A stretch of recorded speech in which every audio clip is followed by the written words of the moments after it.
Pharmaceutical കമ്പനിയിലെ സ്ഫോടനത്തിൽ മരണസംഖ്യ 37 ഉയർന്നു. 10 പേരുടെ നില അതീവ ഗുരുതരമാണ്. മൃതദേഹങ്ങൾ തിരിച്ചറിയാൻ DNA പരിശോധന നടത്തും. മരണസംഖ്യ ഇനിയും കൂടുമെന്നാണ് ആശങ്ക.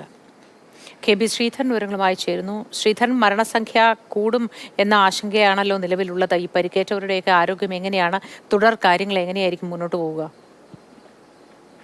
സമീപകാലത്ത് തെലങ്കാനയിലുണ്ടായ വലിയ ദുരന്തങ്ങളിൽ ഒന്ന് തന്നെയാണ് ഇത്. 110 പേരാണ് ഈ അപകടം നടന്ന സമയത്ത് ഈ ഫാക്ടറിയിൽ ജോലി ചെയ്തിരുന്നത്. അതായത് ഡ്യൂട്ടി രജിസ്റ്റർ പ്രകാരം 110 പേർ അവിടെ ജോലി ചെയ്തിരുന്നു.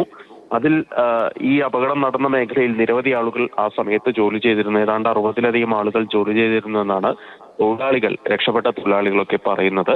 നിലവിൽ ഏതായാലും മരണസംഖ്യ 37 ഉയർന്നിട്ടുണ്ട്. ഈ ഫാക്ടറിക്കുള്ളിലെ റിയാക്ടർ പൊട്ടിത്തെറിച്ചാണ് ഈ വലിയ ദുരന്തം ഉണ്ടായത്. ഇന്നലെ രാത്രി പോലും വലിയ തോതിലുള്ള തിരച്ചിലും ചെറിയ ചെറിയ പൊട്ടിത്തെറി ശബ്ദങ്ങളൊക്കെ ആ പ്രദേശത്ത് നിന്ന് ഉണ്ടായിരുന്നു എന്നാണ് മനസ്സിലാക്കുന്നത്. NDRF-ഉം അതുപോലെ തന്നെ അഗ്നിശമന സേനയൊക്കെ സംയുക്തമായാണ് പരിശോധനകൾ നടക്കുന്നത്. പല മൃതദേഹങ്ങളും തിരിച്ചറിയാനാവാത്ത നിലയിലാണ്, കത്തിക്കരിഞ്ഞ നിലയിലാണ്. ഏതായാലും കണ്ടെടുത്ത മൃതദേഹങ്ങളുടെ DNA പരിശോധന ഉൾപ്പെടെ നടത്താൻ തീരുമാനമായിട്ടുണ്ട്.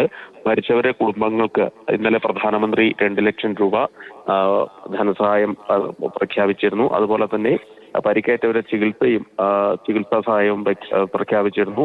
തെലങ്കാന മുഖ്യമന്ത്രി രേവന്ത് റെഡ്ഡി ഇന്ന് ഈ സംഭവ സ്ഥലം, അപകടം നടന്ന സ്ഥലം സന്ദർശിക്കും. 10 മണിയോടുകൂടി സന്ദർശിക്കും.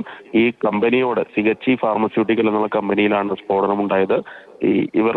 ഈ കമ്പനി അധികൃതരോട് മതിയായ നഷ്ടപരിഹാരം ഉറപ്പാക്കാൻ 2 ഇടപെടലുകൾ നടത്തുമെന്ന് ഇന്നലെ തെലങ്കാന സർക്കാർ വ്യക്തമാക്കിയിരുന്നു. ഏതായാലും ഇപ്പോഴും തിരച്ചിൽ അവിടെ തുടരുകയാണ്. പല ഭാഗത്തു നിന്നും ഈ ശരീരത്തിന്റെ പല ഭാഗങ്ങളും കണ്ടെടുക്കുന്നുണ്ട്. ഏതായാലും ഇവയെല്ലാം തന്നെ DNA പരിശോധന നടത്തി ശേഷമായിരിക്കും ബന്ധുക്കൾക്ക് വിട്ടു നൽകുക.